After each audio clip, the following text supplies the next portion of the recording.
இந்த உட்காரலாம். வேதத்துல ஒரு சில காரியங்களை பார்க்கலாம். ஏற்கனவே கடந்த வாரத்துல பார்த்தோம். எபிரேயர் 13ஆம் அதிகாரம் 5-6 வசனங்களை பார்க்கலாம்.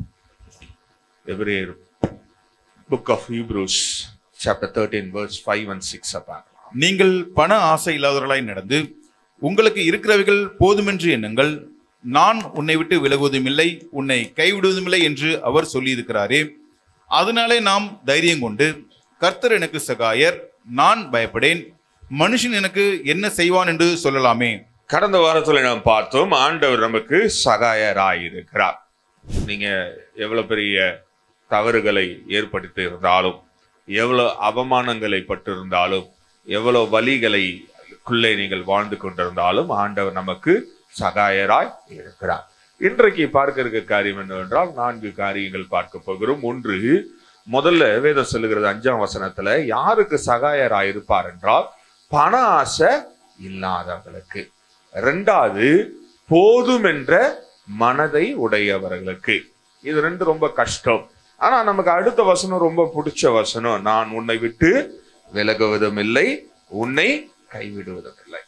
இந்த பகுதி நமக்கு எல்லாருக்கும் தெரியும். எல்லா வீடுகள்ல கூட அல்லது வண்டியில கூட நம்ம எழுதி வைப்போம். என்னன்னா, நான் உன்னை விட்டு விலகுவதும் இல்லை, உன்னை கைவிடுவதும் இல்லை. ஆனா அது ஒரு முதல் பகுதி என்ன சொல்றதுன்னா, நீங்க போதும் என்ற மனம் இருக்கணும். 2வதாக அதுல முதல் குறிப்பு பண ஆசை இருக்கக்கூடாது. இந்த ஆசையை திறந்துட்டா புத்தராயலாம் அப்படின்னா அவருக்கும் ஒரு ஆசை இருந்தது. என்னவென்றால் எல்லாவற்றையும் துறக்க வேண்டும் என்ற ஆசை இருந்தது என்று சொல்வார்கள்.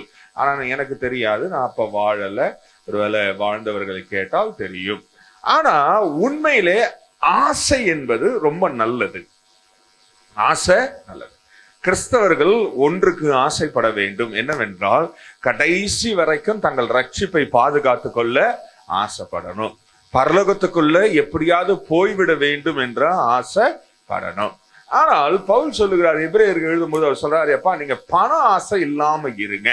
எபிரேய திருச்சபை அல்லது எபிரேய பட்டணம் ரொம்ப ஐஸ்வர்யமான பட்டணமாய் இருந்தது. அங்க இருந்த சபையில எல்லாரும் ஐஸ்வர்யவான்களாய் இருந்தாங்க.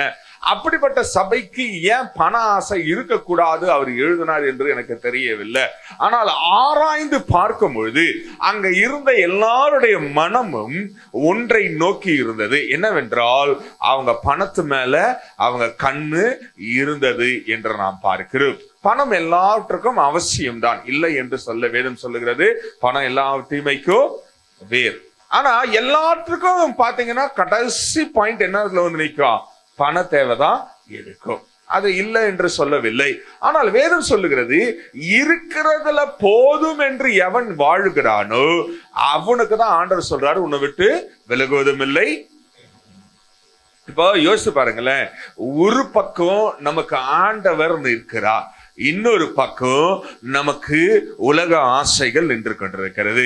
இன்றைக்கு அநேக ஆவிக்குரிய பிள்ளைகள் இந்த இடத்துல வழுவி விடுகிற காரணம் என்னவென்றால் அவங்க கூட இருப்பது யார் என்பதை அறிந்து கொள்ளவில்லை, அல்லது they do not realize the real power of the Holy Spirit. பரிசுத்த ஆவியானுடைய உண்மையான வல்லமையை புரிந்து கொள்ளாமல் வாழும் பொழுது சாதா பேப்பர் மேல ஆசை இருந்துதான் இருக்கும். பண ஆசை. அந்த பண ஆசை எல்லாவற்றுக்கும் ரொம்ப பிரச்சனையான காரியம். எடுத்து வாசிக்கலாம். 1 தீமோத்தேயு 6ஆம் அதிகாரம் 9ஆம் வசனத்தை வாசிக்கலாம். 1 தீமோத்தேயு 6:9 பார்க்கலாம். 9:10 கூட பார்க்கலாம். 9:10. ஐஸ்வர்யங்களாக விரும்புகிறவர்கள், இங்க பாருங்களேன், ஐஸ்வர்யவானா இருக்க விரும்புபவர்கள் சோதனையிலும் முதல்ல வர பிரச்சனை தெரியுமாங்க, பணக்காரனா வாழணும்னா சோதனை வந்து கொண்டே இருக்கும். எதுலெல்லாம் சோதனை வரும் தெரியுமா? முதல்ல அவங்க கண்ணுல பாக்குறது எல்லாவற்றிலும் அவங்களுக்கு சோதனை வரும். ஒருவேளை நீங்க எதனா ஒரு கடைக்கு போறீங்க அல்லது யாராவது ஒருத்தவங்க வீட்டுக்கு போறீங்க அப்படின்னா, இந்த ஐஸ்வர்யனாய் வாழ வேண்டும் என்று எண்ணுகிறவர்கள் அந்த வீட்டுல இருக்கிற விலை உயர்ந்த பொருட்கள் மேல அவங்க கண்ணு என்ன பண்ணும், போய்கிட்டே இருக்கும். அதை எப்படியாவது ஒண்ணு அவங்க வீட்டுக்கு எடுத்துக்கொண்டு வர வேண்டும், அல்லது அதை எப்படியாவது அதை வாங்கிவிட வேண்டும் என்ற சோதனை அவங்களுக்கு இருந்து கொண்டே இருக்கணும். வேதம் சொல்லுகிறது, சோதனை ஜெயிக்கிறவன் பாக்கியவான். ஆனா நம்ம அநேக ஆவிக்குரிய பிள்ளைகள் எப்படி என்றால், எங்க போனாலும் அவங்க கண்ணு என்ன இருக்குமா, பொருள் மேலேயே தான் இருக்கும். சிலர்லாம் பாத்தீங்கன்னா சர்ச்சுக்குள்ள வந்தா கூட சர்ச்சை வேடிக்கை பார்த்துக்கிட்டே இருப்பாங்க. இங்க எல்லாம் இல்ல. சில புதுசா ஒரு சர்ச்சைக்கு போயிட்டோம் அப்படின்னா நம்ம எதுக்கு சர்ச்சைக்கு போறோம்? அங்க நடக்கிற கூத்துக்களை பார்த்து கமெண்ட் போடுவதற்கு. அதுக்கு தானே கிடையாது. நம்ம எதுக்கு சர்ச்சைக்கு போறோம்?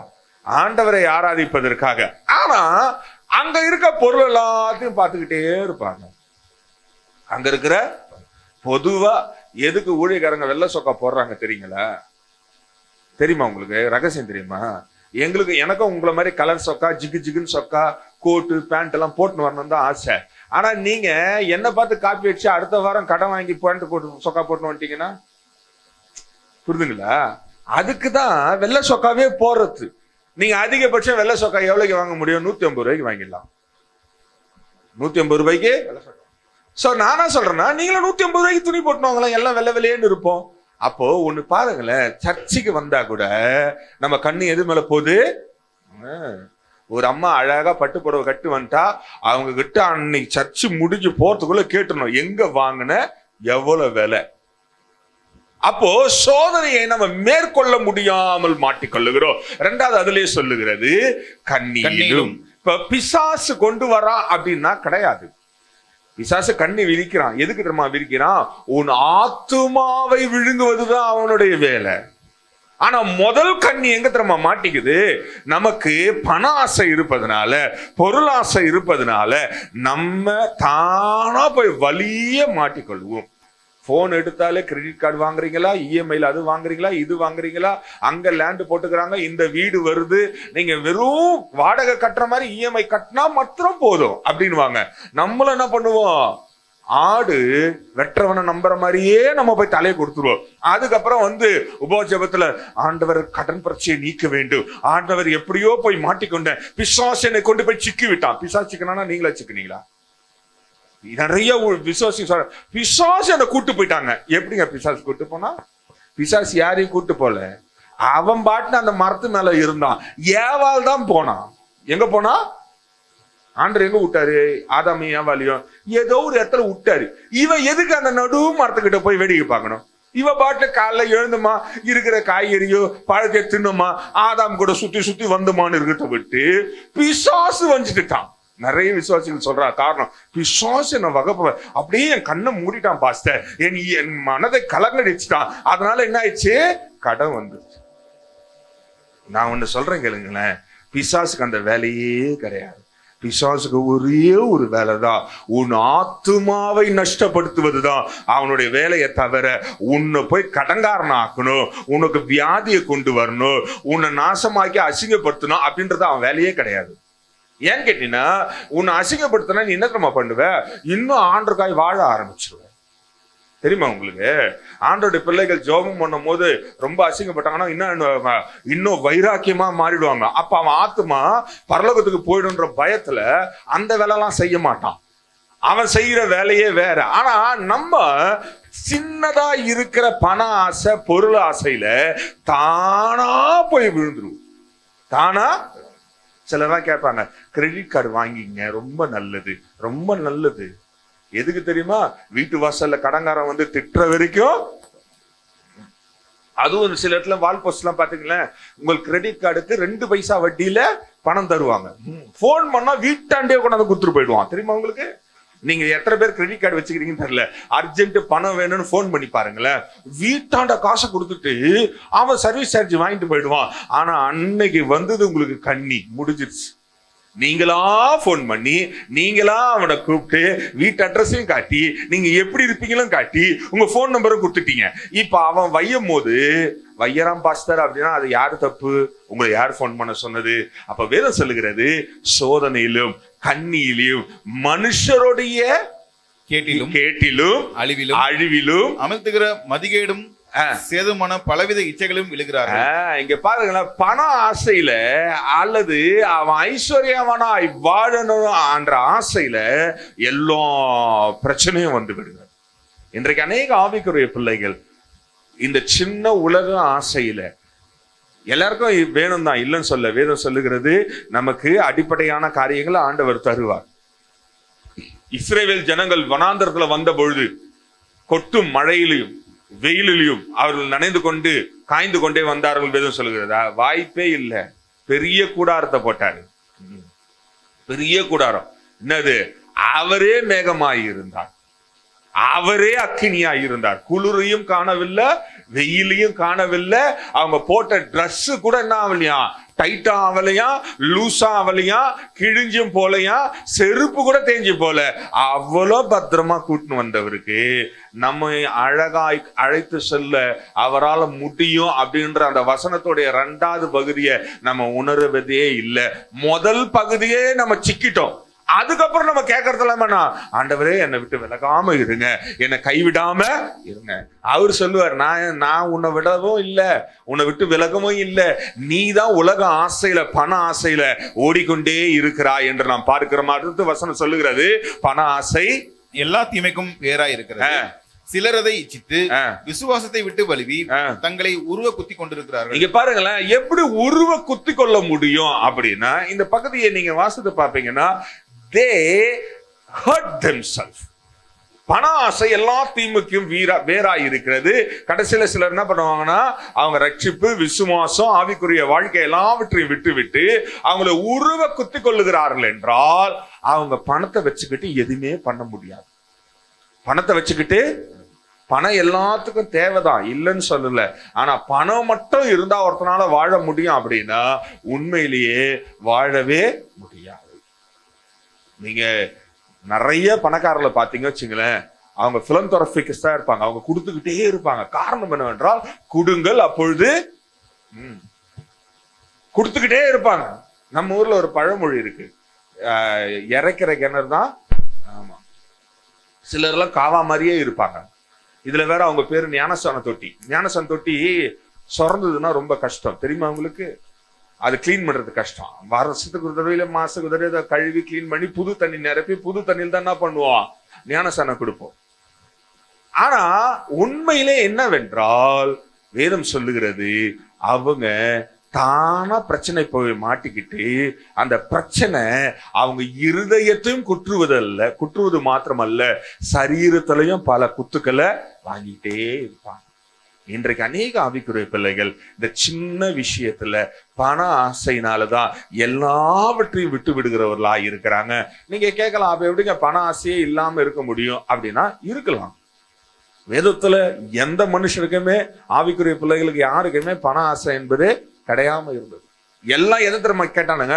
ஆண்டவரே என்னோட வாக்குத்தத்தம் பண்ணுங்க, ஞானத்தை கொடுங்க, அறிவை கொடுங்க, பலனை கொடுங்க, என் கூட இருங்க, இதைதான் கேட்டானுங்க. யூதாஸ் ஒருத்தன் மட்டும்தான் பண ஆசையோடு இருந்தா அவனுக்கு கடைசியில நேர்ந்தது நமக்கு தெரியும். அப்படி என்றால் ஒன்று யோசிச்சு பாருங்களேன், பண ஆசை ஆவிக்குரிய பிள்ளைகளுக்கு ரொம்ப விரோதமான காரியமா இருக்கிறது. சிலர் பண ஆசைக்கு மேல பொருள் ஆசைக்குள்ள போயிடுவாங்க. எடுத்து வாசிக்கலாம், ஏசாயா 5ஆம் அதிகாரம் 8ஆம் வசனத்தை வாசிக்கலாம். ஐசையா 5:8 பார்க்கலாம். தாங்கள் மாத்திரம் தேசத்தின் நடுவில் வாசமா இருக்கும்படி. இங்க பாருங்களேன், சிலருக்குலாம் எப்படி தெரியுமா? அவங்க மட்டும் வாழணுமா, தாங்கள் மட்டும் தேசத்தின் நடுவில் வாசம் செய்யும்படி, மற்றவர்களுக்கு இடமில்லாமற் போகும் மட்டும், மற்றவர்களுக்கு இடமில்லாக போகும் மட்டும், வீட்டோட வீட்டை சேர்த்து வயலோட வயலை கூட்டுகிறவர்களுக்கு ஐயோ. வயலோட வயலை கூட்டுகிறவனுக்கு என்னவா? நான் எப்பவுமே சொல்ற ஒரு டைலாக் என்ன தெரியுங்களா? உங்க பிள்ளைகளுக்கு அவங்களுக்கு தேவைக்கு மிஞ்சி சேர்க்கவே சேர்க்காதீங்க. அவங்க தேவை என்ன தெரியுமா? ஒரு வேளை சோறு, தங்குவதற்கு ஒரே ஒரு இடம். நீங்க நிறைய சில நேரத்தில் இருக்காங்க, நம்ம பிள்ளைகளுக்கு உலகம் முழுதையும் ஆதாயப்படுத்தி வைத்து விட்டு போனா சந்தோஷமா இருப்பாங்க அப்படின்னா 1-2 நடக்கும். ஒண்ணு, பிள்ளைங்களுக்குள்ள அச்சின்னு எவனா ஒருத்தன் வெட்டின்னு செத்துருவான், ஒருத்தன் ஜெயிலுக்கு போயிடுவான், சொத்து அனாமத்தா கவர்மெண்ட்டுக்கு போயிடும். இல்ல அப்படின்னா அவன் வேலைக்கே போகாம குடிச்சு எல்லாத்தையும் அழிச்சு நாசம் பண்ணி அவனையும் கெடுத்துக்குவான், அவன் சரீரத்தையும் கெடுத்துக்குவான், அவன் ஆத்துமாவையும் கெடுத்துக்குவான். அப்ப சேர்க்கணும் எவ்வளவு தெரியுமா? இருப்பதற்கு அவனுக்கு ஒரு வீடோ, அதாவது நிழல மழையில தூங்காதபடி ஒரு இடமோ, ஒரு வேளை சோத்துக்கு மேல யாராவது சேர்த்து வச்சுங்களேன், அது பிரச்சனை தான். 2 வேளை சோறு கட்சா எவனா வேலைக்கு போவானா? வாய்ப்பே இல்லை. நான்லாம் போகவே மாட்டேன். காலையிலயே நைட்டு எனக்கு சோறு கட்சிச்சு வச்சுங்களேன், வாய்ப்பே இல்லை. மதியம் என்ன பண்ணலாம்? தூங்கலாம். நைட்டு தூங்கலாம். வேற என்ன வேணும்? வேற எதுவுமே வேணாம். அப்படியே தப்பி தவிர கிறிஸ்துமஸ் டைமுக்கு வந்தா சர்ச்சில் யாராவது கிறிஸ்துமஸுக்கு துணி எடுத்து கொடுத்தாங்கன்னா முடிஞ்சு போச்சு, அதுவும் போச்சு. வருஷம் அப்ப ஒன்று யோசிச்சு பாருங்களேன். வேதம் சொல்லுகிறது நீ வீட்டோட வீடு, இதெல்லாம் சிலர்லாம் பொறாம்புச்சவங்க. எப்படி தெரியுமா? அவங்க மட்டும் வாழணும், மற்றவங்க எல்லாம் நாசமா போகணும். அவங்க மட்டும் வாழணும்னு யோசிப்பாங்க. மற்றவங்க எல்லாம் எப்படி போனா என்ன? திருச்சபைகளுக்குள்ளே இருக்கிற காரியம் வேதம் சொல்லுகிறது, நீ உன் வீட்டில் இருக்கிற காரியங்களை விசாரிக்க வேண்டியது அவசியமானதா இருக்கிறது. என்ன காரியம்னா, திருச்சபையில எளியவர்கள் யாரா இருந்தா நம்ம என்ன பண்ணுமா, அவங்களை தாங்கி தூக்கி விட வேண்டியது யாருடைய கடமை? நம்ம கடமை. ஆனா நம்ம என்ன நம்ம பண்ணுவோம், அது என்ன பண்ணுச்சு அது அப்படியே இருக்கட்டும், நம்ம மட்டும் எப்படி போவோம், மேல வளர்ந்து கொண்டே போவோம். வந்து சாட்சி சொல்லுவோம், ஆண்டவர் என்னை கடந்த ஆண்டை காட்டிலும் இந்த ஆண்டு பள்ளிக்கு பெருக வைத்தாராக, பின்னாடி ஆண்டவர் நெருப்பு வைப்பாராக அப்படின்னு தான் இருக்கும். தெரியுமா உங்களுக்கு? சில சாட்சி சொல்லும் போது பாத்தீங்கன்னா, கடந்த ஆண்டு ஆண்டவர் ஒரு வீடு கொடுத்தார், இந்த ஆண்டு இன்னொரு வீடை கூட்டினார், உனக்கு ஐயோ என்று பின்னாடி போட்டிருக்கிறார் அப்படின்னு இருக்குது வசனம். நல்லா தெரிஞ்சுக்கொள்ளுங்க. வேதம் சொல்லுகிறது, நீ பொருள் பண ஆசை எல்லாத்துக்கும் பிரச்சனை வரும், கடைசியில நீயா போய் சிக்கிடுவ. பொருள் ஆசை உன் சந்ததிக்கு பிரச்சனை வரும். உன் சந்ததிக்கு உடனே நீங்க சொல்ல, நான் ஒரே ஒரு பையன் தாங்க வச்சிருக்கிறேன், கவலைப்படாத, அவன் தான் உன் தலைமையில கல்லே போடுவான். ஏன் தெரியுமா? அவனுக்கு ஒரு கட்டம் வந்துடும். நீ இருக்கிற வீட்டை வித்து காசு அவனுக்கு வேணும். நீ என்ன பண்ணுவ, ஹாலில் உட்காந்து காலி பண்ண மாட்டேன். என்ன பண்ணுவான்? பாயசத்தை போடுவான். ஜெபம் பண்ணுவான், ஆண்டவரே சீக்கிரம் எடுத்துக்கொள்ளுங்க. என் கூட ஒரு ஊழியர் இருக்காரு, அவரை கூப்பிட்டு ஜெபம் பண்ணுறதுக்கு பண்ணிட்டீங்கன்னா சீக்கிரம் ஜெபம் பண்ணுவோம், சீக்கிரம் போயிடலாம். கல்லை தூக்கி போடுறதுக்கு ரெடியா இருப்பான். நல்லா ஞாபகம் வச்சுக்க. அதனால தான் நான் எப்பவுமே சொல்லுவேன், நீ பிள்ளைகளுக்கு வீட்டோட வீடை சேர்க்காத, நிலத்தோட நிலத்தை சேர்க்காத, அதுக்கு பதிலா உன் வாழ்க்கையில ஆத்மாவோட ஆத்மா சேர்ப்பா என்றால் அது ஆண்டவருக்கு மகிமை உண்டாவதா இருக்கிறது. இன்றைக்கு நம்ம அதெல்லாம் செய்யறதே இல்லை. ஒரு வீடு இருக்கும், எங்க இருக்கும்? குடுவஞ்சேரியில் இருக்கும். அன்னைக்கு தான் நம்ம சர்ச்சு முடிச்சுட்டு போறப்போ அங்க ஒரு வேன் நிற்கும். அவன் போட்டிருப்பான், 10 லட்சத்துக்கு ஒரு இடம் இருக்கிறது வாங்கன்னு. நம்மளும் அறிவாளி மாதிரியே ஏறி வண்டிக்குள்ள உட்காருவோம். அவன் கூட்டின்னு போய் நம்மளை எங்க மாட்டி விடுவான்? முன்னாடி போச்சு பாருங்க, கண்ணியில கொண்டு போய் சிக்க வச்சிருவான். அந்த நிலத்தை வாங்கறதுக்கு கடன் வாங்கி கடைசியில வந்து ஜெபம் பண்ணுவோம், ஆண்டவர் செய்த, ஆண்டவரே நான் பாவம் செஞ்சுட்டேன், என்ன மன்னிங்க ஆண்டவரே. ஆண்டவர் சொல்ல, அந்த முதல்ல நிலத்தை வித்துட்டு அந்த பைசா தந்து எங்க போடணுமா? பேதுரு காலில் போடணும், இல்லைன்னா 2 பேரும் செத்து போயிடுவாங்க. அப்போ ஒன்று யோசிச்சு பாருங்களேன், நீ பொருள் ஆசை இந்த பூமியில வேஸ்டான காரியம். ஏன்னா நம்ம எதையுமே எடுத்துக்கொண்டு போவது கிடையாது. அடுத்த ஒரு காரியத்தை வாசிக்கலாம். நீதிமொழிகள்ல சாலமோன் சொல்லுகிறான், 15-16 வாசிக்கலாம். Proverbs 15-16 பார்க்கலாம். சஞ்சலத்தோடு கூடிய அதிக பொருளிலும் கர்த்தரை பற்றும் பயத்தோடு கூடிய கொஞ்ச பொருளே உத்தமம். இங்க பாருங்களேன், சஞ்சலத்தோட கூடிய அதிக பொருள்களை பார்க்கிலும் கர்த்தருக்கு பயப்படுகிற பயத்துல கொஞ்சம் பொருள் இருந்தா கூட போதும். கர்த்தருக்கு பயப்படுகிற பயத்துல ஒருவேளை சாப்பிட்டாலும் போதும். ஏன்னா அது எந்த பிரச்சனையும் பண்ணாது. ஏன்னா அவர் நம்மளை பாதுகாக்கிறார், அவர் உன்னை விட்டு விலகுவதும் இல்லை, உன்னை கைவிடுவதும் இல்லை. அவர் உன்னை போஷிக்கிற தேவனாய் இருக்கிறார், அவர் உன்னை அழகா வழி நடத்துகிற தேவனாய் இருக்கிறார். ஆனா சிலர்லாம் பாத்தீங்கன்னா நிறைய வச்சிருப்பாங்க, நிறைய வச்சிருக்கவங்களாம் பிரச்சனை ஜாஸ்தி. வேதம் சொல்லுகிறது, அதிகம் கொடுக்கப்பட்டவனுக்கு அதிகமா என்ன பண்ணுவாரா? கணக்கு கேட்கிறவரா இருக்கிறார். நீங்க நினைத்துக்கூடாது, ஆண்டவர் என்ன, நான் ஆண்டவர் ரொம்ப உத்தமா இருக்கிறாங்க, அதனால ஆண்டவர் எனக்கு கோடி கோடியா கொடுக்குறாரு அப்படின்னா கொடுக்கறதுக்கு எல்லாத்துக்கும் கணக்கு வச்சிருவாரு. எவன் கையில அதிகமா கொடுக்குறாரோ அவங்கிட்ட அதிகமா கேட்பாரு. அதுதான் அவருடைய வேலை.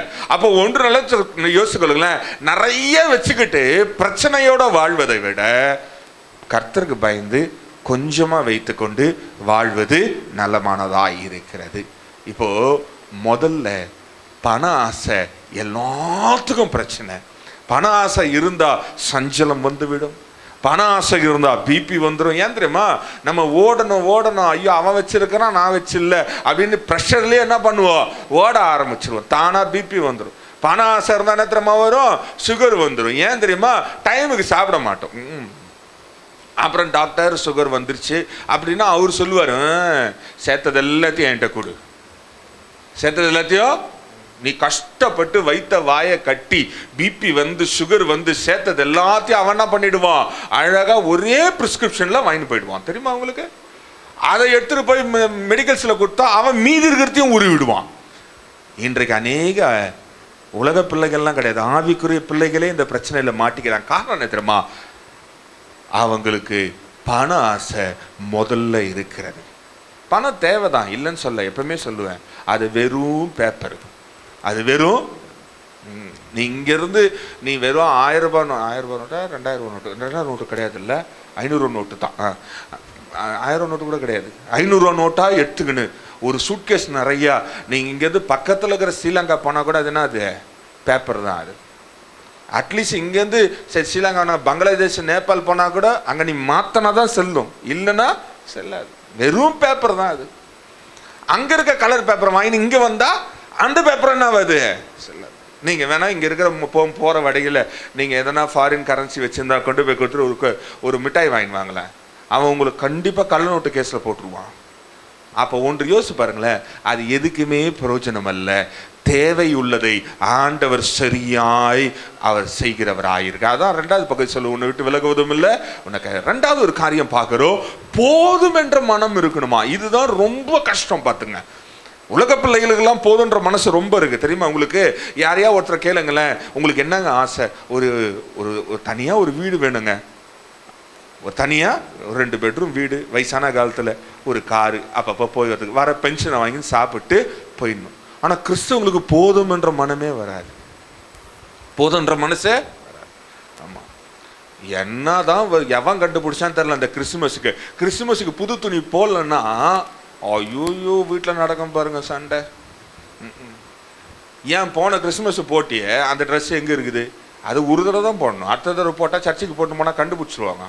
ஏன்னா நாங்களாம் கேமரா வச்சு யார் என்ன ட்ரெஸ்ஸு போட்டுன்னு வரீங்க, ஏன் அந்த வாரம் அந்த ட்ரெஸ்ஸு போட்டு வந்தீங்க திரும்ப போட்டணும் யாராவது கேட்குறாங்களா? நான் போதும் என்ற மனமே கிடையாது. எடுத்து வாசிக்கலாம், மத்தேயு 6ஆம் அதிகாரம் 25ஆம் வசனம் வாசிக்கலாம். மத்தேயு 6:25.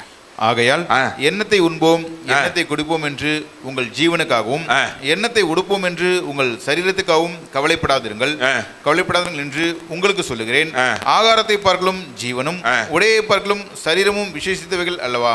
இங்க பாருங்களேன், வேதம் சொல்லுகிறது இன்னைக்கு இருக்கிற நிறைய பேருக்கு என்ன தெரியுமா கஷ்டம், என்ன ட்ரெஸ் பண்ணுவோம் என்ன சாப்பிடுவோம். அதுதான் கிறிஸ்தவங்களுக்கு இருக்கிற பெரிய பிரச்சனையே. கிறிஸ்தவங்களுக்கு இருக்கிற பிரச்சனை என்ன தெரியுமா, என்ன ட்ரெஸ்ஸு பண்ணுவோம், இந்த ஞாயிற்றுக்கிழமை என்ன ட்ரெஸ் பண்ணலாம் அப்படின்னு ஒரு பெரிய லிஸ்ட்டு சனிக்கிழமையே நடக்கும். சில வீடுகள்லாம் பார்த்தீங்கன்னா சனிக்கிழமையே ஆயத்தம் ஆகிடுவாங்க. அந்த தலையில் போடுற பேண்டுலேருந்து காலில் போடுற செருப்பு வரைக்கும் ஒரே கலர் எடுத்து வாசலில் வைப்பாங்க. அப்படி வைக்கிறப்ப எலி வந்து கடிக்க அப்படின்ற மாதிரியே இருக்கும். ஓகேவா? ஆனால் யோசிச்சு பாருங்களேன், இந்த கவலை பெரும் கவலை. இதில் வேற அவங்க போட்டுன்னு வந்துட்டாங்கன்னு வச்சுங்களேன், அதை மற்றவங்க பார்த்து நல்லா இருக்கு எங்கே வாங்கினீங்க அப்படின்னு கேட்கலன்னா அது ஒரு பெரிய பிபி ஏறிடும். தெரியுமா உங்களுக்கு? சிலர்லாம் போட்டுனா விருதா ஷர்ட்டு நல்லா இருக்கு எங்கே வாங்கினீங்க அப்படின்னு கேட்கலன்னா அன்னைக்கு ஃபுல்லாக உங்களுக்கு மென்டல் ஆகிடுவாங்க. வீட்டுக்கு போனோடனே ஒருவேளை நம்ம போட்டு அந்த துணி சரியில்லையோ நல்லா இல்லையோ, அவங்க பார்த்து என்னை கேட்கவே இல்லையே. வேதம் சொல்லுகிறது, உன் ஆகாரத்தை குறித்து உன் உடைய குறித்து பார்ப்பதை காட்டிலோ உன் ஜீவனும் உன் சரீரமும் எவ்வளவு அவசியமானது. எவ்வளவு இன்னைக்கு நம்ம சரீரத்தை கெடுத்துக் கொள்ளுகிறோம், ஆனா சரீரத்தை மூடுகிற துணியை குறித்து கவலைப்பட்டு கொண்டிருக்கிறோம். சரீரத்தை கெடுத்துக் கொள்கிறோம். எதனா ஒரு காரியம் சரீரத்தை கெடுத்துக்கொண்டே வேதம் சொல்லுகிறது, நீங்களே தேவனுடைய அப்ப ஆலயமா இருக்கிற சரீரத்தை கெடுத்துட்டு ஆலயத்தை மூடுவதற்கான துணியை குறித்து கவலைப்பட்டு கொண்டிருக்கிறோம். இன்றைக்கு அநேக ஆவிக்குரிய பிள்ளைகளுடைய வாழ்க்கையில் அதுதான் பிரச்சனை. கிறிஸ்தவ வாழ்க்கையில பிறந்தார் என்பது முக்கியம் அல்ல, கிறிஸ்துமஸுக்கு என்ன துணி வாங்குவோம் தான் பிரச்சனை. கிறிஸ்துமஸுக்கு எல்லாம் முக்கால்வாசி எனக்கு தெரிஞ்சு நம்ம சர்ச்செல்லாம் அவ்வளோ இல்லை. இப்போ ஏன்னா நான் பார்க்குறேன்ல, நீங்களாம் அதெல்லாம் பெருசாக கண்டுக்கிறது இல்லை. சில சபைகள்லாம் போனீங்க வச்சுங்களேன், கிறிஸ்துமஸ் அன்னைக்கு பார்த்தா ஐயோ எப்பா சரணோஸ்வர அட்வர்டைஸ்மெண்ட் மாதிரியே இருப்பாங்க. பாருங்க, இந்த சரணோஸ்வர அட்வர்டைஸ்மெண்ட் பார்த்துக்கிறீங்களா, வர எல்லா பொண்ணுங்களும் புது ட்ரெஸ்ஸு போட்டுன்னு இருக்கும். அதே மாதிரி இருக்கும்.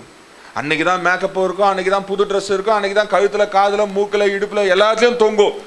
எது தங்கும் அப்படின்னு நினச்சிங்கன்னா அது மொத்தம் டூப்ளிகேட்டு. ஆமாம், எதுக்கு அவளை கவலை? உன் சரீரத்தை கேடுபடுத்தி கொண்டு உன் சரீரத்தை நாசம் பண்ணி கொண்டு உன் சரீரத்தை அழிவுக்கு பாதையில் எடுத்துக்கொண்டு போய்விட்டு அது பிரயோஜனம் இல்லாம தேவன் தங்கக்கூடிய ஆலயமா இருக்க முடியாத அளவுக்கு மாற்றிவிட்டு அது மேல போற ட்ரெஸ்ஸுக்கு பிரச்சனை. வேத வசனத்தை கேட்கும் பொழுது செவிகளை திறந்து நம்மளுடைய வேத வசனம் இருதயத்துல ஏற்றுக்கொள்ளப்பட முடியாத நம்மளுடைய செவிகளையும் இருதயத்தையும் வேற பக்கம் வச்சுட்டு வயிற்றுக்கு போற சோத்தை குறித்து கவலை. சிலர்லாம் ஆலயம் எப்போ முடிப்பாரு, இன்னைக்கு கரெக்டாக முடிச்சிருவோம், என்ன சொல்லிட்டாங்க, சண்டே என்ன விபிஎஸ் ப்ரோக்ராம் இருக்குதுன்னு, கவலைப்படாதீங்க. சிலருக்குலாம் என்ன தெரியுமா, ஞாயிற்றுக்கிழமை முடிஞ்ச உடனே எந்த ஹோட்டலுக்கு போகிறது, அந்த ஹோட்டலில் இவர் 10 மணிக்கு விட்றாரு, 10:30 மணிக்குள்ளே போனால் தான் சோறு கிடைக்குது, டிஃபன் கிடைக்குது. இல்லைன்னா அதுக்கப்புறம் என்ன பண்ணிடுறான், அது இல்லைன்றான், சாம்பார் இல்லைன்றான், சட்னி இல்லைன்றான், தோசை இல்லைன்றான், அதுக்குள்ளே பரோட்டாக்கு போயிடுறான். என்ன பிரச்சனை, என்ன கஷ்டம், இவர் வேற சீக்கிரம் முடிக்க மாட்டாரு அப்படின்ற பிரச்சனை. ஆனால் வேத வசனம் தான் உன் ஆத்துமாவை தேற்றும், உன் ஆத்துமாவை சிறப்படுத்தும், உன் ஆத்துமாவை பலப்படுத்தும் என்ற அடிப்படை காரியத்தை நம்ம என்ன பண்ணிடுறோம், விட்டு விடுகிறதா இருக்கும். அப்படி என்றால் ஒன்று யோசிச்சு பாருங்க, போதும்னா எதில் தெரியுமா இருக்கணும், எனக்கு வேத வசனம், இன்றைக்கு கேட்கப்பட்ட வசனம் எனக்கு போதுமானதாக இருக்கிறதுங்க. என் ஆத்துமாவையோ என் சரீரத்தையோ அது தேவன் தங்கும் ஆலயமாய் மாற்றுகிறதுங்க என்று எவன் எண்ணுகிறானோ அதுதான் போதும் என்ற மனதுடையவனாய் ஆண்டவர் இருக்க செய்கிறவராய் இருக்கிறார். அதிலே 34ஆம் வசனத்தை வாசிக்கலாம், 6:34. ஆகையால் நாளைக்காக கவலைப்படாதிருங்கள், நாளைய தினம் தன்னுடையவர்களுக்காக கவலைப்படும், அந்தந்த நாளுக்கான அதினதின் பாடு போதும். ஆமா, சிலர்லாம் எப்படி தெரியுமா, நாளை குறித்து பிரச்சனை, பெரும் பிரச்சனை. கிறிஸ்தவங்களுக்கு நாளை குறித்து பெரும் பிரச்சனை. நாளைக்கு எப்படின்னா வந்துடலாம், நாளைக்கு எப்படின்னா செஞ்சிடலாம். நாளை குறித்து நம்ம கவலையே, ஏன்னா நாளைக்கு நிறைய பிரச்சனை இருக்குது, நாளைக்குரிய பிரச்சனை நிறைய இருக்குது. இப்போ திங்கக்கிழமைக்குரிய பிரச்சனை என்ன தெரியுமா, அலுவலகத்துக்கு போறவங்களுக்குலாம் ஆன் டைமுக்கு போயிடணும், இல்லைன்னா அங்கே ஒரு பிரச்சனை இருக்குது, அவன் சம்பளம் சரியாக கொடுக்குமா. அப்போ நாளைக்குரிய பிரச்சனை நாளைக்குரியதாக இருக்கட்டும், இன்றைக்கு நான் வாழ்வது கிறிஸ்துவுக்காக என்று நம்ம போதும் அப்படின்னு நினைக்கும் பொழுது ஆண்டவர் உன்னை விட்டு விலகுவதும் இல்லை. இந்த வசனம் நமக்கு தெரியும், ஆனால் அதோடைய அடிப்படையை சாராம்சம் என்ன தெரியுமா, if you have fullness in your heart, உன் இருதயத்தில் போதும் என்ற நிறைவு இருக்கும் பொழுது, பண ஆசை, பொருள் ஆசை, எந்த ஆசையும் இல்லாம இருக்கும் பொழுதுதான் ஆண்டவர் நம்ம விட்டு விலகாதவராய் இருக்கிறார் என்று நாம் பார்க்கிறோம். அதை பவுல் தீமோத்தேயுக்கு எழுதும் போது எழுதுகிறான். 1 தீமோத்தேயு 6ஆம் அதிகாரம் 6, 7, 8 வசனங்களை வாசிக்கலாம். 1 தீமோத்தேயு 6, 7, 8 பார்க்கலாம். போதுமென்கிற மனதுடனே கூடிய தேவ பக்தியே மிகுந்த ஆதாயம். இங்க பாருங்களேன், போதும் என்ற மனமுடைய தேவ பக்தி தான் என்னவா. ஆமா, நீ அதை விட்டுட்டு வேணும்னு ஆசைப்பட்டுக்கிட்டு பண ஆசை, பொருள் ஆசையோட இங்க வந்து தேவ பக்தியோட இருக்கிறனா அது உனக்கு என்னது கிடையாது, ஆதாயம் கிடையாது. உலகத்துல நாம் ஒன்றையும் வாசம் முடிச்சிருங்க. உலகத்திலே நாம் ஒன்றும் கொண்டு வந்ததும் இல்லை, இதிலிருந்து நாம் ஒன்றும் கொண்டு போவதும் இல்லை என்பது நிச்சயம். உண்ணவும் உடுக்கவும் நமக்கு உண்டாயிருந்தால் அது போதும் என்றிருக்க கடவும். உண்றதுக்கும் உடுத்துறதுக்கும் நமக்கு இருந்தா சிலர்லாம் வந்து சொல்லுவாங்க, பாஸ்டர் நான் சாவும் போது என் பாடி என் சொந்த வீட்டில் இருக்கணும். சத்தியமா இருக்காது, சுடுகாட்டில் தான் இருக்கும். ஒரு அம்மா இப்போ தான் இருந்தாங்க, அவங்களே அமிச்சிட்டாங்க இங்கேயே. அவங்க எப்போ கேட்டாலும் சொல்லுவாங்க, பாஸ்டர் எப்படியாவது வீடு கட்டிடணும். பாவம் கட்டினாங்க, கடைசியில் இல்லாமல் வீடும் இல்லை, அவங்களும் இல்லை, நான் என்ன பண்ணுறது. அப்போ எப்படியாவது கட்டிடணும். என்னன்னா அவங்க மறிக்கும் பொழுது அவங்க சொந்த வீட்டில் வைக்கணுமா, ஏன் வாடகை வீட்டில் வச்சா எடுக்க மாட்டோமா, நீ தெருவில் வச்சா கூட வந்து நாங்கள் இழுத்து போட்டு போயிடுவோம். கவலையே படாதீங்க. சிலருக்குலாம் என்ன தெரியுங்களா, எப்படியாவது போதும் என்ற மனமே கிடையாது. 1. 2வது வேதம் சொல்லுகிறது, ஆண்டவர் இஸ்ரவேல் ஜனத்தை அழைத்து வரும்பொழுது வாக்குத்தத்தம் பண்ணார். என்ன வாக்குத்தத்தம் பண்ணாரு, பாலும் தேனும் தேசத்தை கொடுக்குறேன்னு. அவங்ககிட்ட சொல்லியிருக்கனால, எப்போ அங்கே எல்ஐசி பில்டிங்கும் ஏசி போட்ட புஜ் கலிஃபாவும் கட்டி வச்சுக்கிறேன் வாங்கன்னு சொல்லியிருக்கணும். சொல்லும் போது கூடும் போது என்ன சொல்லியிருக்கணும், எப்போ அங்கே பெரிய எல்ஐசி மாடி மாதிரி இருக்கும், புஜ் கலிஃபா இருக்கும், பக்கா ஏசியோடு இருக்கும், வாங்க எகிப்துலேருந்து கூட்டின்னு வந்துருக்கணும். அப்படிலாம் கூட்டின்னு வரல, 2 தான் சொன்னார். என்னது, பாலும் தேனும், சோறும் தண்ணியும் இருக்கும் வாடான்னார். மொத்த பேரும் வந்தான் பாருங்க, ஒருத்த விடாமல் வந்தானுங்க. இன்றைக்கு வாங்க உங்களுக்கு ஆகாரமும் உடுத்த உடையும் தர அப்படின்னு சொன்னா நம்ம ஊழியத்துக்கெல்லாம் வரமாட்டோம். எல்லா ஊழியர்களும் ஆர்டர் தரத்து என்ன தெரியுமாங்க, சோறு கொடுப்பார், துணி வந்துடும், கம்பல்சரி வந்துடும். ஆனால் இந்த ஊழியக்காரங்களுக்கெல்லாம் வேற ஆசை, அவங்களுக்கு எப்படியாவது வீடு வாங்கிடணும், மற்றவங்கள போல கார் வாங்கிடணும். விசுவாசிகளுக்கும் அப்படிதான். ஆத்மா அறுவடை பண்ணுவதை விட்டு விட்டு நமக்கு என்ன வேணும்? வீடு வேணும். வேதம் சொல்லுகிறது, உனக்கு சாப்பிட சாப்பாடும் உடுத்துவதற்கு உடையும் இருந்தால் அதுவே என்னவா போதும். அது கூட இல்லாத அநேக மக்கள் இந்த பூமியில வாழ்ந்து கொண்டே இருக்கிறார்கள். தெரியுமா உங்களுக்கு? நிறைய பேர், நீங்க ஒருவேளை சாப்பாட்டுல கையை வைக்கும் போது இந்தியாவிலே 1,00,000 பேர் சாப்பிடாம இருக்கிறோம் அந்த நேரத்தில். தெரியுமா உங்களுக்கு? நீங்க ராத்திரி சாப்பாடு எத்தனை மணிக்குன்னா சாப்பிடுங்க. நீங்க ராத்திரி சாப்பிடும் போது இந்தியா சென்செக்ஸ் சொல்லுது குறைஞ்சபட்சம் 1,00,000 பேர் சாப்பிடாம இருக்கிறோம் அந்த வேலை, குறைஞ்சபட்சம். அப்போ அது கூட இல்லாத இடத்துல ஆண்டவர் உனக்கு சாப்பாடு கொடுக்குறாருன்னா, அப்பா ஆண்டவரே நன்றி. சிலர்லாம் சாப்பாடை போட்ட உடனே குறை சொல்றது, ஆண்டவர் இந்த சோத்தை தின்னுபிட்டு வேற ஜெபம் பண்ணணும். அதுக்கு அப்படி கூட தின்னுட்டு ஜெபம் பண்ணாமல் இருந்து பாருங்களேன், அது கூட என்ன பண்ணது கிடைக்காது. அதுக்கப்புறம் ஆண்டவரே என்னை ஆகாரத்தினால போஷியும், சிங்கக்குட்டிகள் தாழ்ச்சி அடைந்து பட்டினியாக கிடக்கும், கர்த்தரை தேடுவருக்கோ.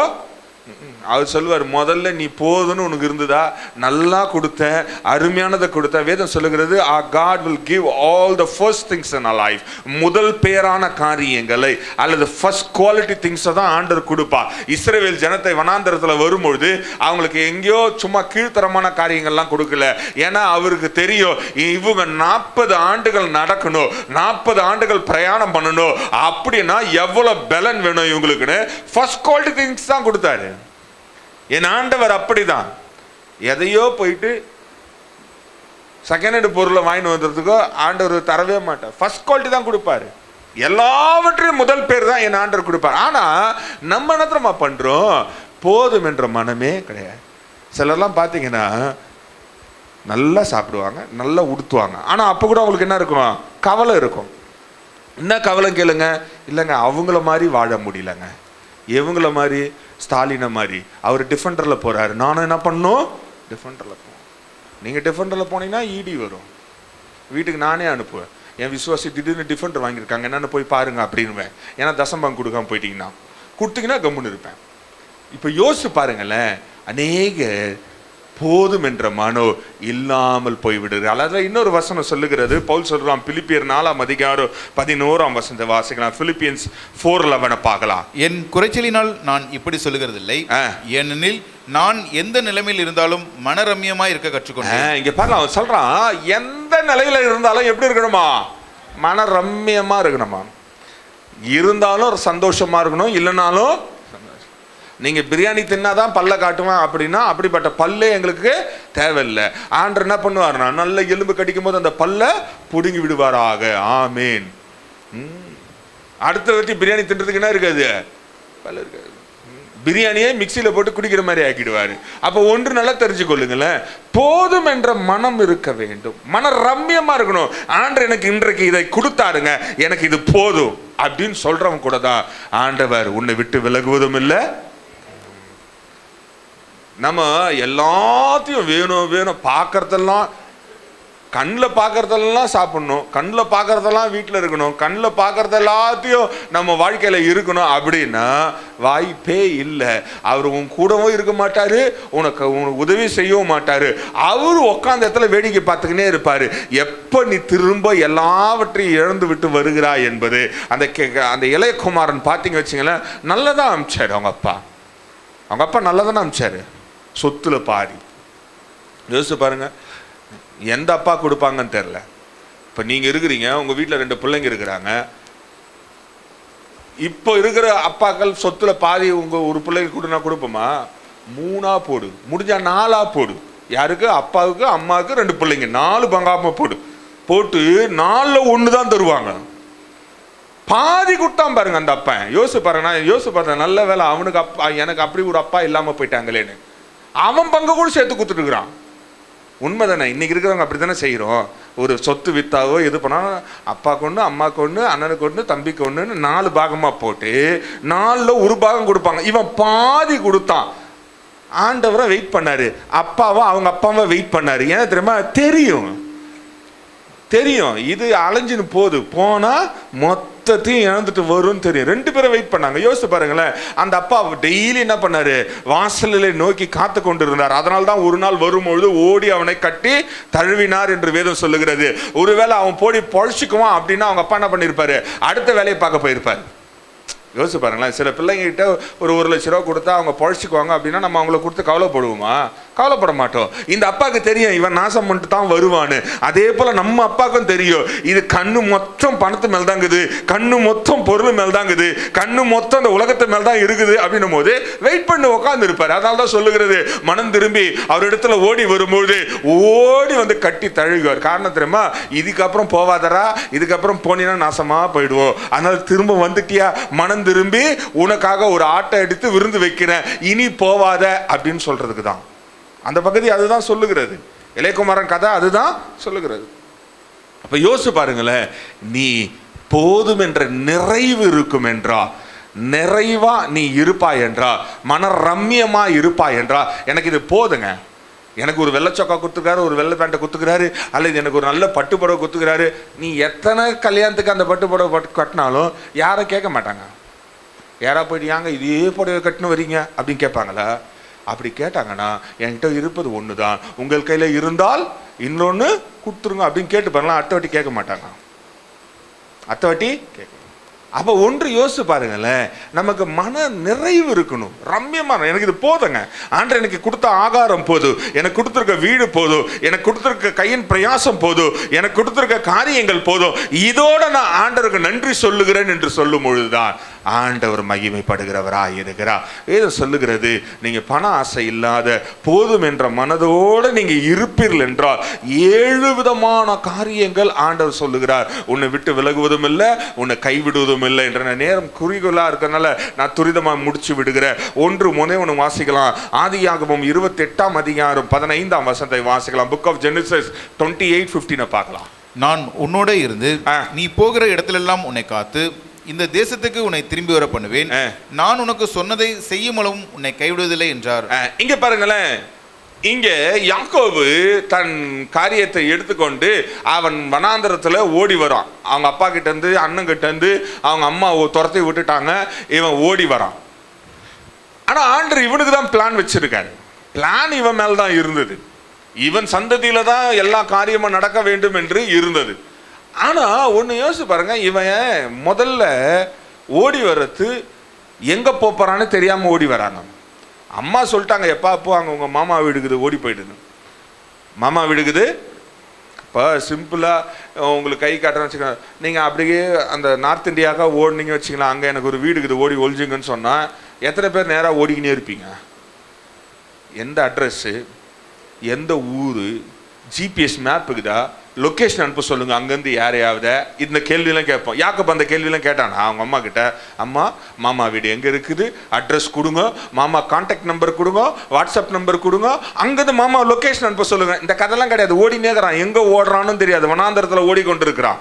ஆண்டவர் அவனுக்கு கொடுக்குற வாக்கு தத்தம் பாருங்க, நீ போகிற இடம்லாம் உன் கூட இருப்பேன், திரும்ப உன்னை கூட்டு வந்து நான் சொன்னதை செய்கிற அளவுக்கு நான் பண்ண மாட்டேன், சொன்னதை செய்யும் அளவுக்கு கை. ஆண்டவர் உங்களுக்கு ஒரு வாக்குத்தத்தம் பண்ணுகிறார் என்றால், உன் காரியங்கள் பணத்து மேல இருக்கோ அல்லது போதும் என்ற மனம் இல்லை என்றால் ஆண்டவர் வெயிட் பண்ணிக்கிட்டே இருப்பார். ஒன்ஸ் யூ கம் பேக், நீ ரிட்டர்ன் ஆகி ஆண்டவர்கிட்ட வரும்போது தான் அவர் சொன்னதை செய்யற வரைக்கும் உன்னை விட்டு விலக மாட்டார். ஆனா நம்ம அதை உணர்வதே இல்லை. இவனுக்கு வழியில போகும்போது, அப்போ அந்த யாக்கோபு போன வழியெல்லாம் நிறைய ஓட்டல் இருந்துதான். போகிற வழியெல்லாம் ஓட்டல, அங்கே கொஞ்ச தூரம் போனால் A to B இருந்தது, அங்கே சரவணப்பா வந்து அப்படியே சாப்பிட்டுக்கினே போனான். பார்த்துங்க, சாப்பிட்டுக்கினே போனான். கொஞ்ச நேரம் ரெஸ்ட் எடுக்கிறதுக்கு அங்கே ஒரு 5 ஸ்டார் ஹோட்டல் இருந்தது, அந்த ஹோட்டலில் ரூம் போட்டு கொண்டாந்து தங்கிட்டு அப்படியே போனான். அப்படி தானே போட்டுக்குது வேதத்தில். ஒன்றுமே கிடையாது, சோறு கிடையாது, தண்ணி கிடையாது, தங்கிறதுக்கு இடம் கிடையாது, வனாந்தரத்தில் ஓடின வழி தெரியாம ஓடின்னு போனான். ஆனா ஆண்டவர் விட்டு விலகவே இல்லை. இன்றைக்கு அநேக ஆவிக்குரிய பிள்ளைகள், ஆண்டவர் என்னை எப்படி வழி நடத்துவார், எப்படி என்னை கரம் பிடிப்பார், எப்படி என்னை விட்டு விலகாமல் என்னோட இருப்பேன் என்று சொல்லுகிறார் என்றா, நீ எங்க ஓடுகிற, எந்த திசையில ஓடுகிற, எப்படி ஓடுகிற, உன் வாழ்க்கை எப்படி நடத்துகிற, என் கையில எதுவுமே இல்லையே, நான் எப்படி சாப்பிடுவேன், எப்படி தண்ணீர் குடிப்பேன், எங்க தங்குவேன் அப்படின்னு எண்ணிக்கொண்டு உன் வாழ்க்கையை எண்ணுவாய் என்றால் என் ஆண்டவர் அழகா அழைத்து கொண்டு போவார். எந்த பிரச்சனையும் இல்லை பாருங்க. அவன் போக வேண்டிய இடத்துக்கு கரெக்டா கூட்டு போனார். 1+1 கொடுத்துட்டு நம்பிச்சார். யோசிச்சு பாருங்களேன். போனது பாதுகாப்புக்காக. அம்மா என்ன சொன்னா, எப்பா ஓடுறாங்க மாமா வீட்டுக்கு, அவ்வளவுதான் சொன்னான். போனவன் என்ன பண்ணிடுறான், மாமா வீட்டில் தங்கி சாப்பிட்டு ஒரு 2 வருஷம் இல்லை 1 வருஷம் சாப்பிட்டு மாமாவுடைய ஆடு அதெல்லாம் மேய்ச்சிட்டு அப்படி ரிட்டர்ன் ஓடி வந்திருக்கணும். ஆனா அங்க போன இடத்துல ஆண்டவனுக்கு ஆசீர்வாதம் வைத்தார், இல்லை என்று சொல்லல. அப்படி என்றால் ஒன்று யோசிச்சு பாருங்களேன். If you are walking along with the Lord, நீ தேவனோட நீ நடப்பாய் என்றால் அவர் உன்னை விட்டு விலகாமலும் உன்னை கைவிடாமல் இருப்பார் என்றால், நீ போற வாழ்க்கை எங்கன்னு தெரியலன்னா கூட கவலைப்படாத. சொன்னதை செய்யற அளவுக்கு, சொன்னதை செய்து முடிக்கிற வரைக்கும் அவர் உன்னை விட்டு என்ன பண்ண மாட்டாரே, விலகவே மாட்டார். அதுதாங்க அவருடைய விசேஷமே. If he has given a covenant on you, உன் மேல ஒரு உடன்படிக்கை செய்திருப்பார் என்றால் அதை சொல்லி முடிக்கிற வரைக்கும் உன்னை விட்டு விலகவும் மாட்டார், உன்னை கைவிடவும் மாட்டார், உன்னை விட்டு விலகவும் மாட்டார். எகிப்திலிருந்து வந்த பொழுது மோசே போய் விட்டான். மோசே போன பிறகு என்னென்னலாம் பிரச்சனை வந்தது என்றா எடுத்து வாசிக்கலாமா? உபாகமம் 4ஆம் அதிகாரம் 31ஆம் வசனத்தை வாசிக்கலாம். 4:31 உபாகமம். உன் தேவனாகிய கர்த்தர் இரக்கமுள்ள தேவனாய் இருக்கிறபடியால் அவர் உன்னை கைவிடவும் மாட்டார், உன்னை அழிக்கவும் மாட்டார், உன் பிதாக்களுக்கு தாம் ஆணையிட்டு கொடுத்த உடன்படிக்கை மறக்கவும் மாட்டார். இங்க பாருங்க, அவன் சொல்றான் ஆண்டவர் உன்னை விட்டு விலகாம கைவிடாமல் இருப்பார் என்றால் ஒண்ணு, அவர் உனக்கு செஞ்ச உடன்படிக்கை என்ன பண்ண மாட்டாரா, மறக்கவே மாட்டார். He will never forget. If God is walking with you, அவர் உன்ட்டு விலகாமல் கைவிடாமல் இருப்பார் என்றால் முதல்ல ஒண்ணு நல்லா தெரிஞ்சுக்கோ, அவர் உன்னை மறக்கவே மாட்டார். மறக்கவே. வேதம் சொல்லுகிறது, அண்ணால் ஜெபித்து எவ்வளவு நாள் ஜெபித்தான்லாம் போடல, அவ எத்தனை வருஷம் ஜெபித்தான்லாம் போடல. ஆனா ஒரு நாள் ஆண்டவர் என்ன பண்ணாராம், நினைவு கூர்ந்தார் என்று வேதம் சொல்லுகிறது. That means he remembers everything, even a single thing that you have done for the Lord. நீ ஆண்டவருக்காய் செய்த ஒவ்வொரு காரியத்திலும் அவர் நினைவு கூர்ந்து கொண்டே இருக்கிறார். நீ உலகத்துக்காய் செய்த காரியத்துக்கும் வெயிட் பண்ணிக்கிட்டே இருப்பார். நீ எப்ப வருவ அப்படின்னு காத்துக்கிட்டே இருப்பார். நீ பண ஆசை போதும் என்ற மனம் இல்லாமல் ஓடிக்கொண்டு இருக்கிற வரைக்கும் உன் வாழ்க்கையில பிரச்சனைகள், சோதனைகள், கண்ணிகள், வேதனைகள், வியாகுலங்கள் எல்லாம் வந்து கொண்டே தான் இருக்கும். அதுக்காக ஆண்டவருடைய பிள்ளையா மாறிட்டினா வராதானா? வரும். என்ன தெரியுமா வரும்?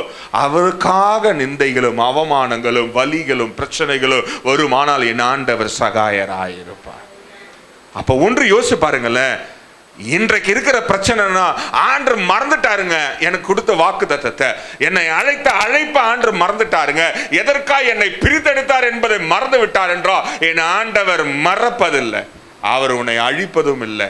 நீ போகிற இடமெல்லாம் உன்னோடு இருக்கிறவராய் இருக்கிறார். அது மாத்திரமல்ல, உபாகமம் 31:6 சொல்லுகிறது, அவர் நீங்கள் பலங்கொண்டு திடமனதாய் அவர்களுக்கு பயப்படவும் திகைக்கவும் வேண்டாம், உன் தேவனாகிய கர்த்தர் தாமே உன்னோட கூட வருகிறார், அவர் உன்னை விட்டு விலகுவதும் இல்லை, உன்னை கைவிடுவதும் இல்லை என்று சொன்னான். அதிலே இன்னொரு வசனத்தை வாசிருங்க, 8 வாசிருங்க, 31:8.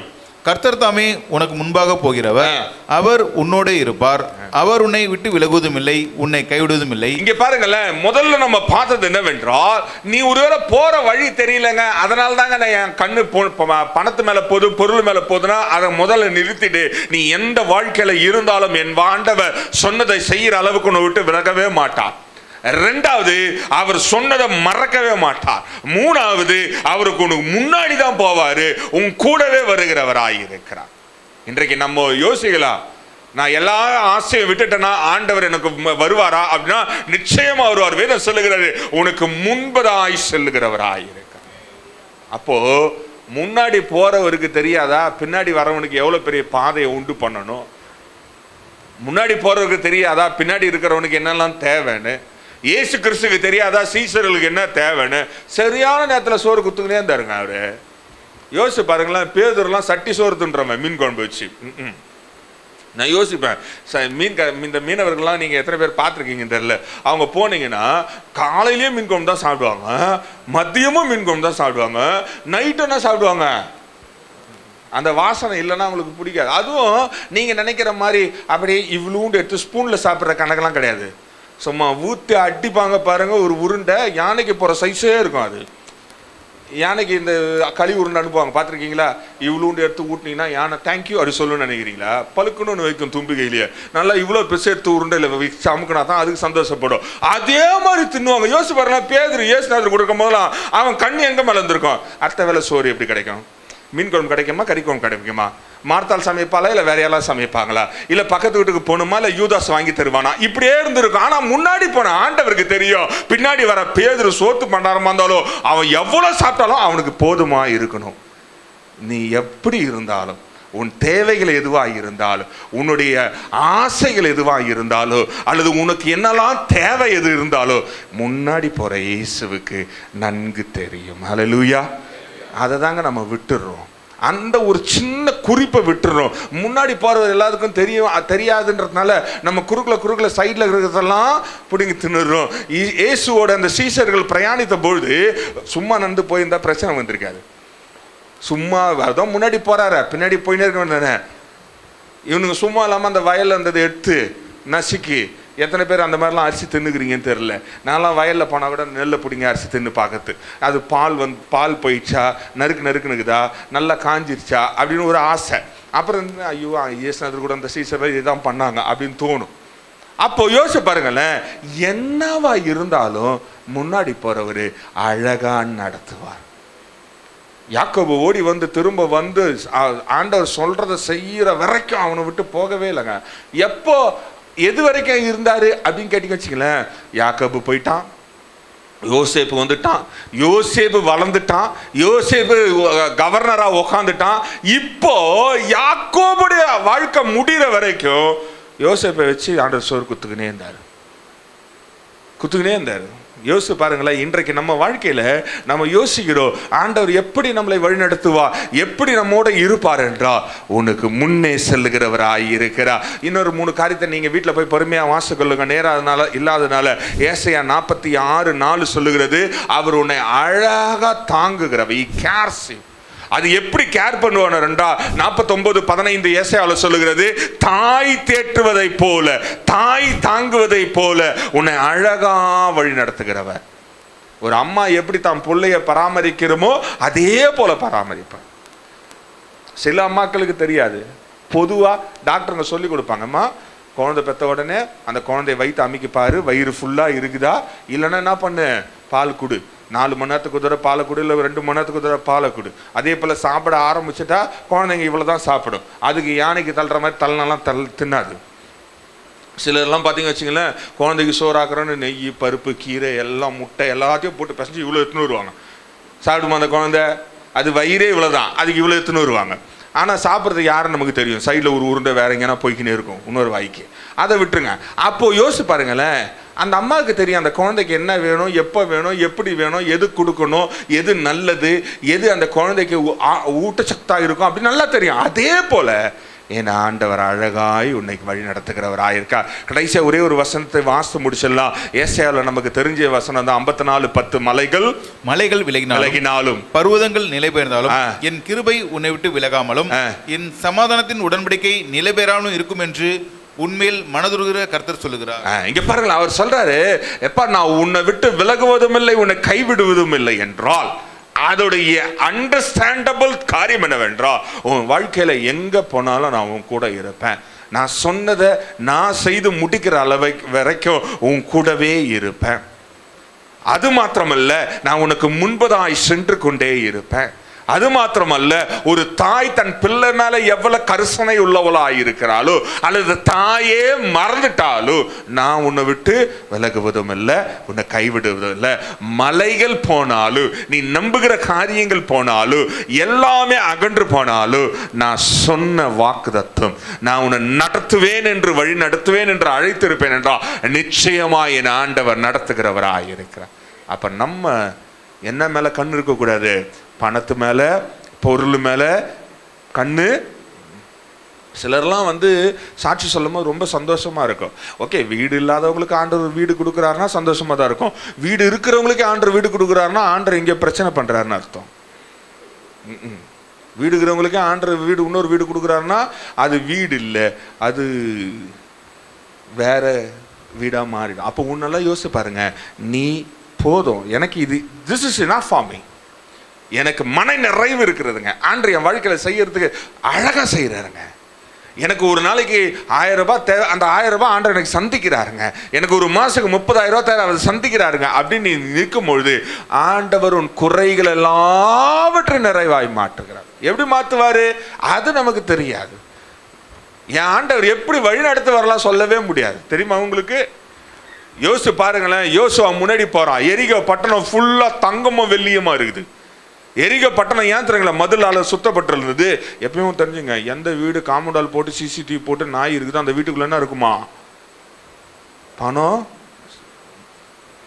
எரிகோ பட்டணம் அப்படிதான் இருந்தது. அவ்வளோ பெரிய பட்டணம், உள்ள தங்கம் வெள்ளி எல்லாம் இருந்தது. இவன் யோசிச்சிருப்பான், உள்ள போற மொத்தத்தையும் சொல்றோம் ஆண்டருக்காய் ஒரு அருமையான ஆலயத்தை கட்டலாம் யோசுவான் நினைச்சிருக்கலாம். தப்பு கிடையாது.